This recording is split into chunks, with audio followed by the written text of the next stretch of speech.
What, in your opinion, makes a top goalkeeper? The best goalkeepers are the best decision makers. Is it the right time to close the space in that 1v1 situation? You know, for example, like a Petr Cech rarely made mistakes because he always made top decisions.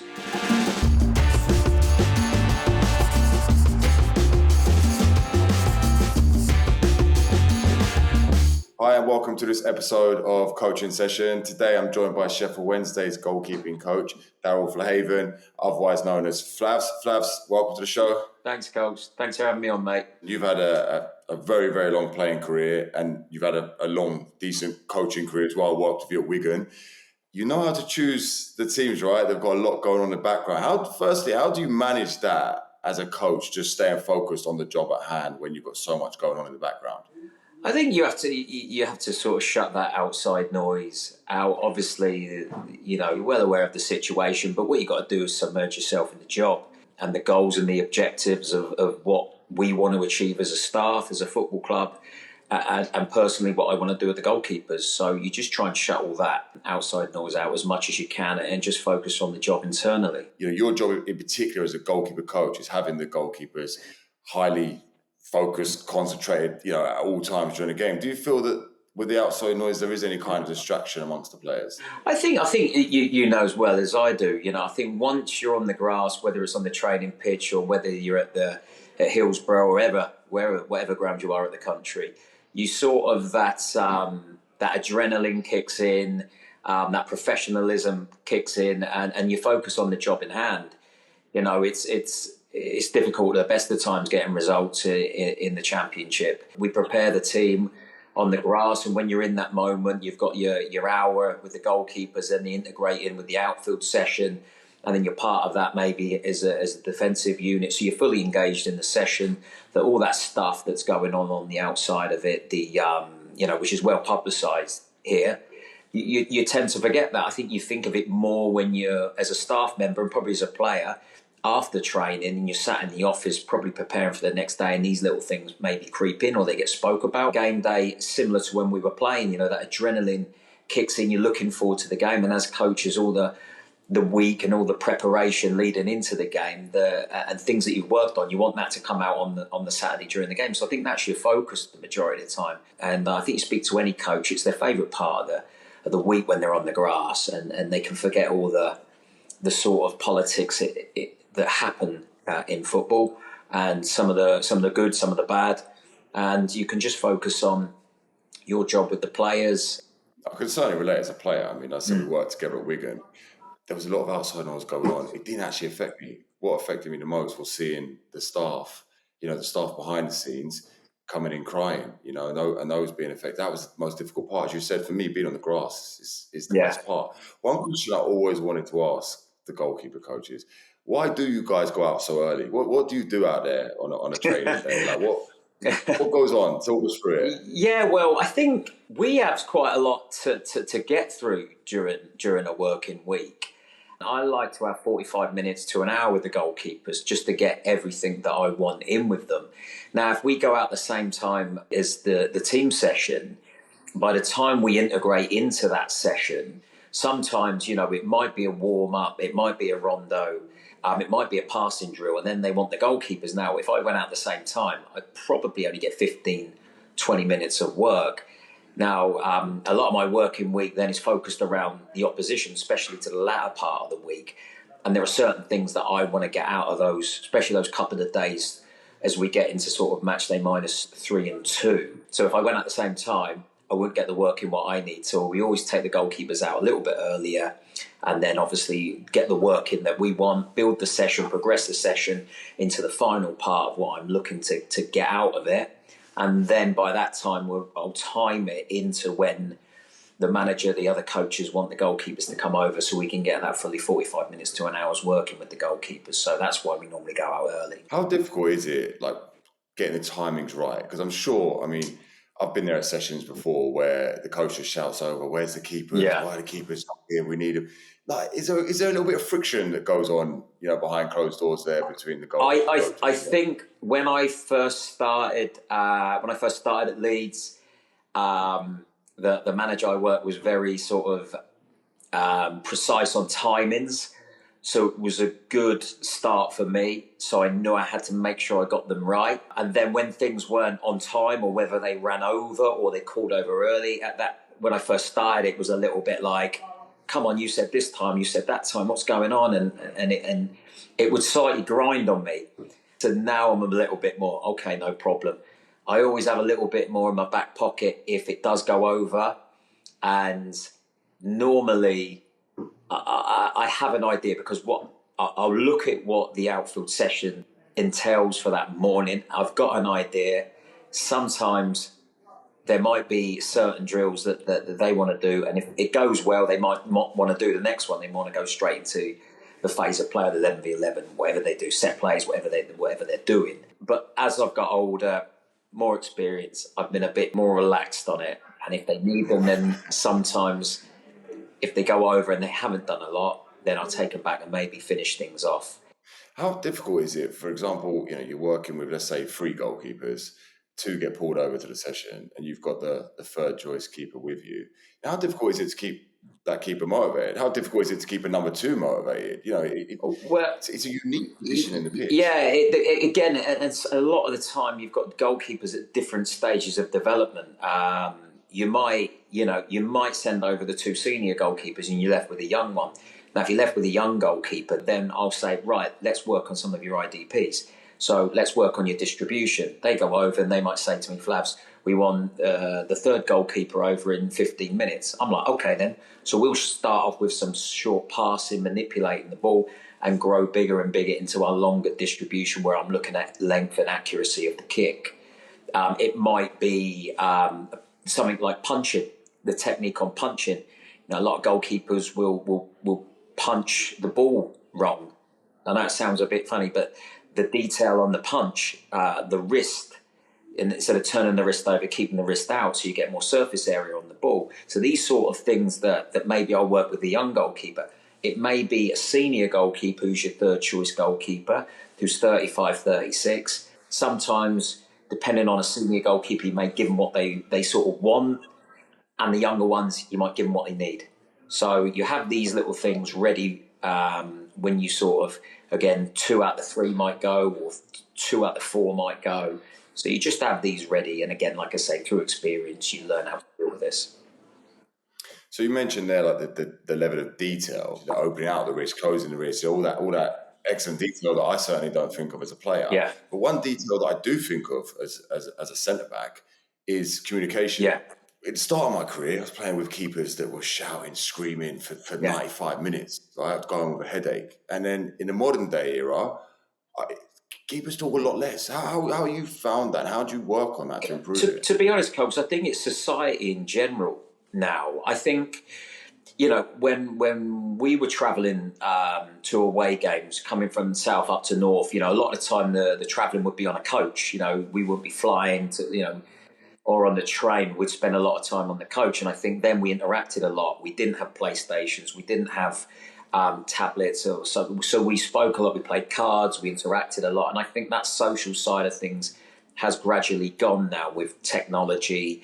And I think now that sort of transpires now when you go out onto the grass. I constantly am on talking with the goalkeeper, especially the young ones, about how important communication is, about having a personality as a goalkeeper, and not just to give communication in front, but to keep you in the game. When the ball's in the other end, just working on the rest defence, as they call it now, the balance behind the ball, about making sure the lads are switched on in front if there is a transition, a counter attack.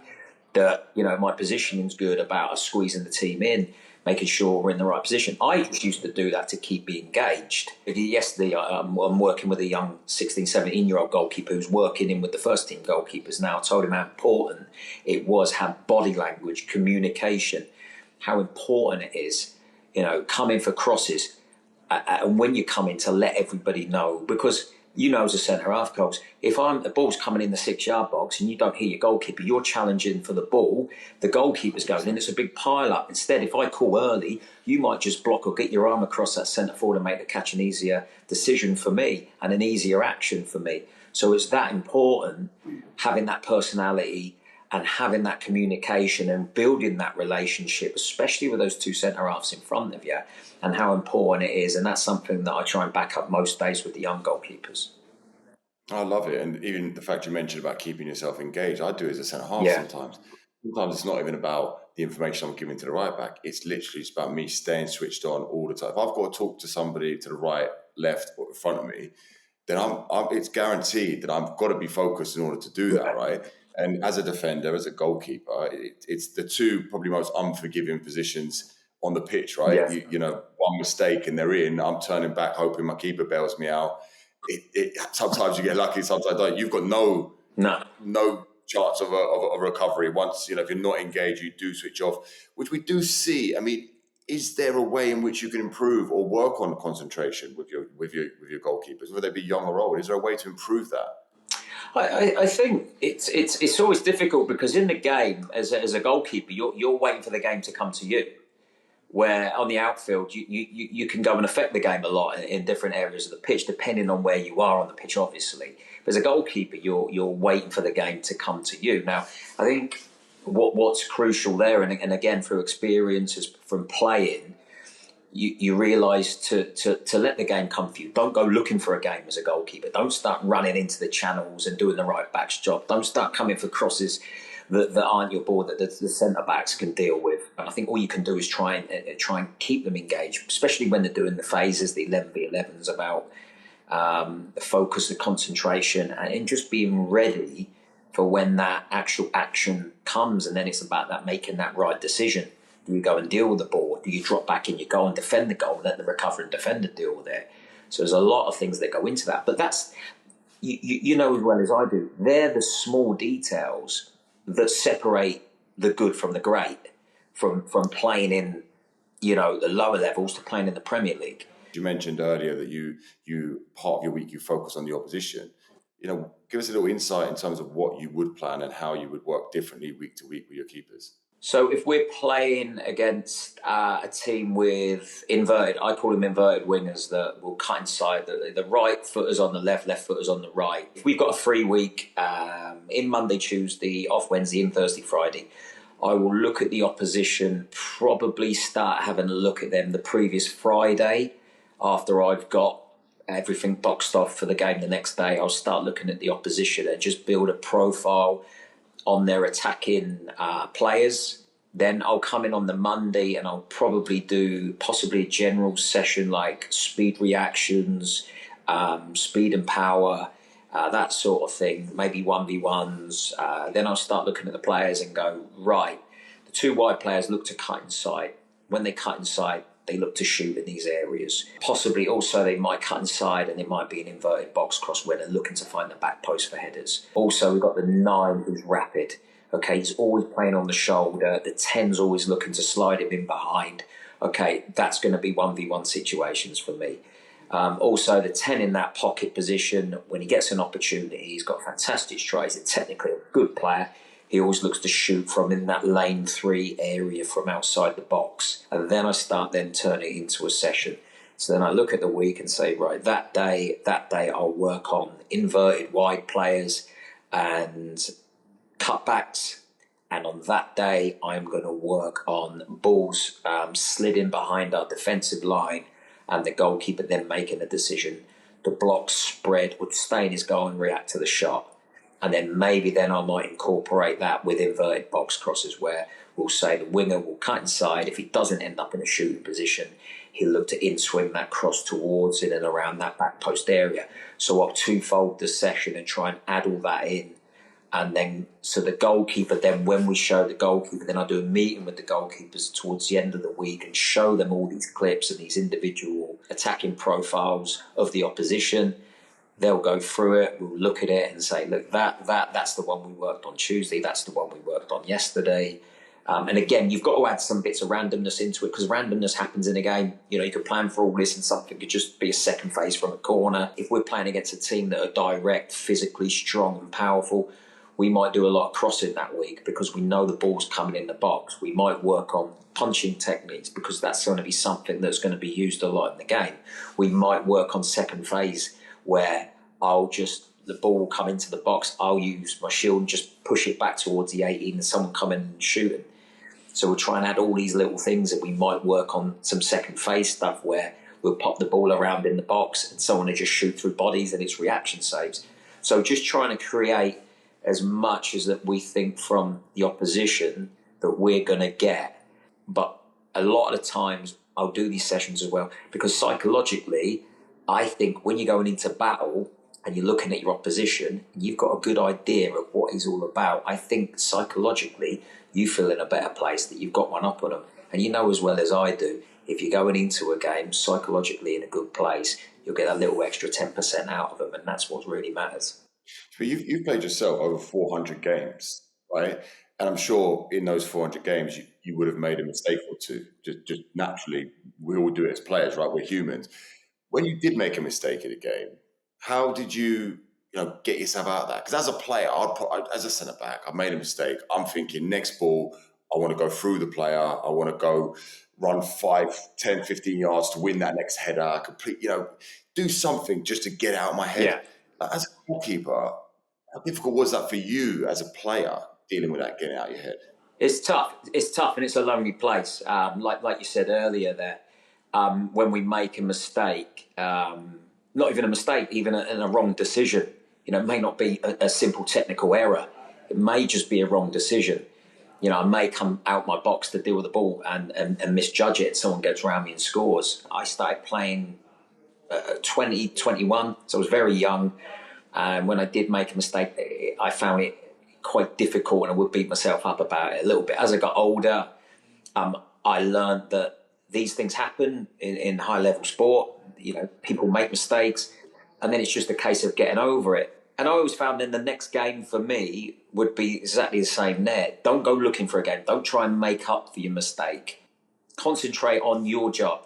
Now, I try and get through that game, that next one, especially if you make a mistake on a Saturday, then you're playing on the Tuesday.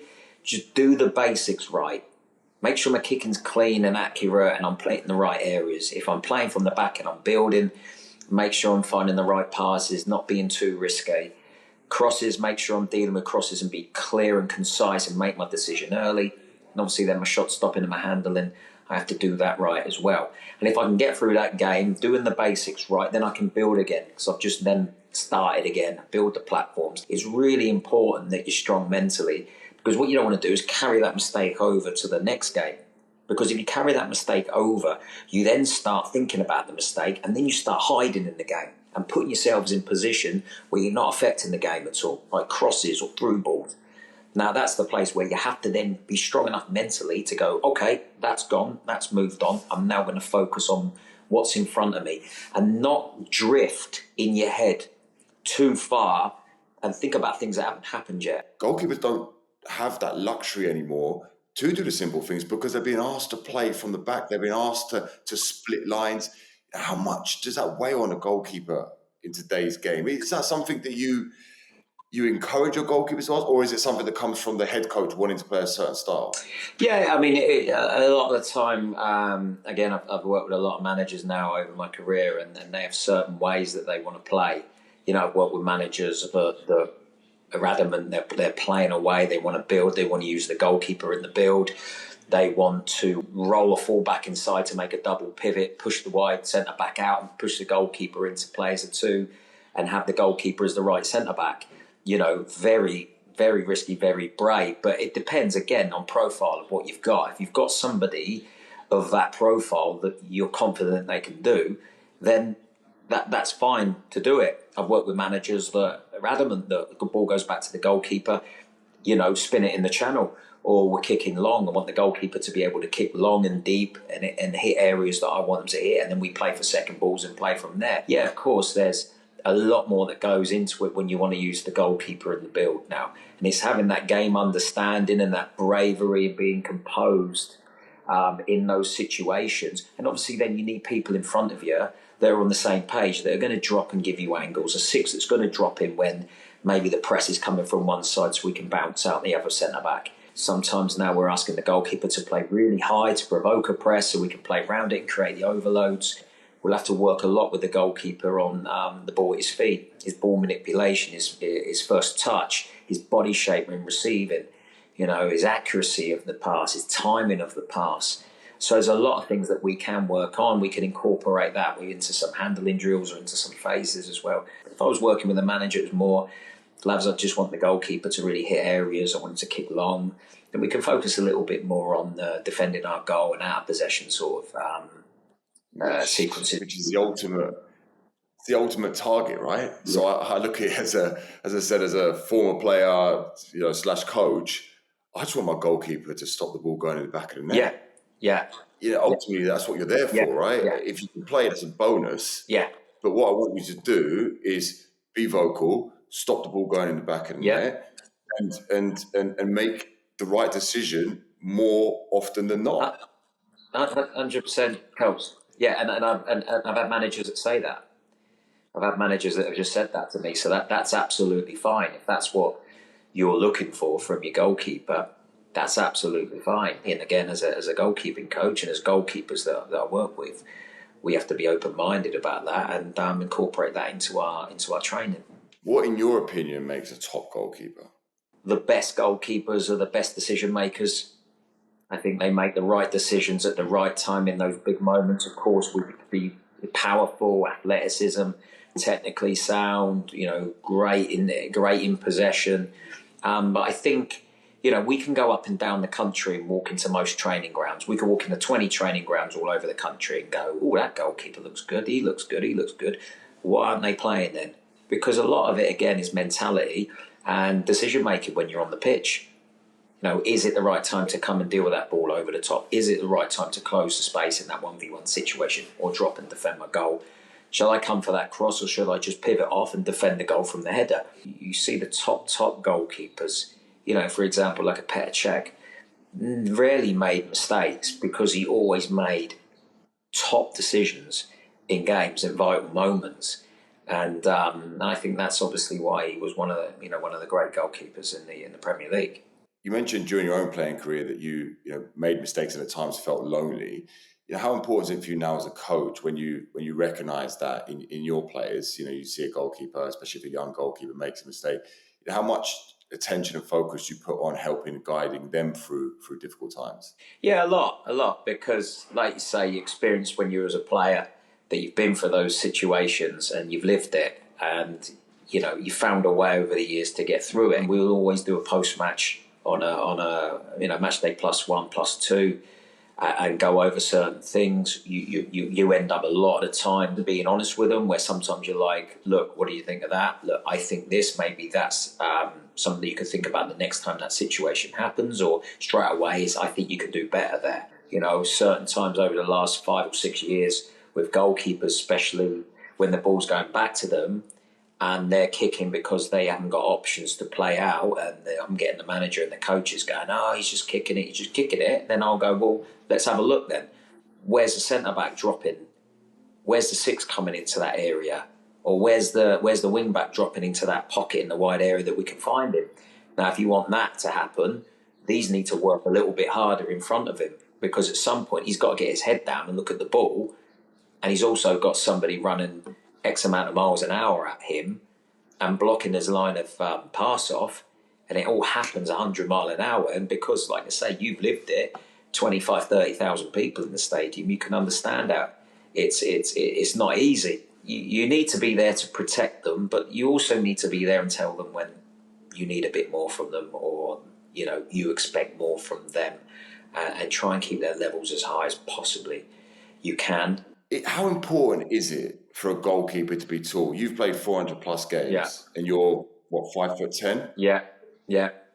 5'11". How important? 5'11", right? How important is it that a goalkeeper has that height? Because I played with some top goalkeepers as a youngster that never made it because they were told they weren't tall enough. How important is it to have that reach? Yeah, again, I think it's more probably managers. That when they look onto the pitch, the biggest, the most imposing person is the goalkeeper. Because don't forget, we're stood in that 8x8 frame, and you can be 6'2" and still not look big. I think it helps. I think it gets you over a lot of hurdles. Whether it's enough to give you a career or a career at a high level, I don't know. But personally, I think if you've got the ability and you've got size, of course, it's gonna help. I think you look at Casillas, who's one of the greatest goalkeepers in the world, who's 5'11", I think you've got Jordan Pickford now that's sort of 6'1". David Raya, 6'1". You know, these guys aren't classed as the biggest goalkeepers, but they just have that little bit more than others. You know, obviously, again, in possession, where a lot of managers are looking at that now. Some of the big, tall goalkeepers may not be as competent with the ball at their feet than a smaller goalkeeper. They may not be as coordinated, and that could be a reason why they're not as good in possession of the ball than some of the smaller goalkeepers. You might go, I don't care. He comes for crosses, he makes saves, and he's great with the ball at his feet. I'm not that fussed. He's not 6'5". And then again, you might get some that when a corner comes in and you're stood on the touchline or you're stood in the technical area and you can't see the goalkeeper because they're bringing the goalkeeper, you might go, oh, no, I don't feel comfortable with this. I want a 6'6" one in there so I can see him. You know, it's horses for courses. But I think as a smaller goalkeeper, again, I had to think a little bit more than probably others. I think that's why I've gone into coaching, because I had to think about my game a lot more. Technically, tactically, physically, I was always in the gym. I was always working on power to be quick, to be agile. So when crosses were coming in my box, my vertical elevation was higher than most people because of my spring and my timing and my bravery. So that was the only thing I could do. And that's the only thing that some smaller goalkeepers can do. Other than that, you can't get on a rack and pull yourself and make you taller. The game's changed a little bit over the years where, you know, it's not so much, especially Premier League level. I know it's coming back round a little bit, but a lot of teams now work the balls into the half spaces around the back of the centre backs or the full backs and cross cut back. So you're asking the goalkeeper to be sharp, have good reaction speed from cutbacks, from shot stopping, to be intercepting balls across the face of goal. And now some of the smaller goalkeepers would argue that they're better at that than some of the bigger goalkeepers. It's amazing the amount of preparation that goes into to training, the amount of preparation that goes into all the games and so on. So it's given me a newfound appreciation for the goalkeepers. I could stop giving you so much stick now. It'll never change, mate. It'll never change. That's true. Labs, it's been an absolute pleasure to have you with us on this episode. Thank you so much for joining us. I appreciate you having me on. If you enjoyed this episode of Coaching Session, please hit like, subscribe, and drop a comment below with your thoughts. Thanks for watching.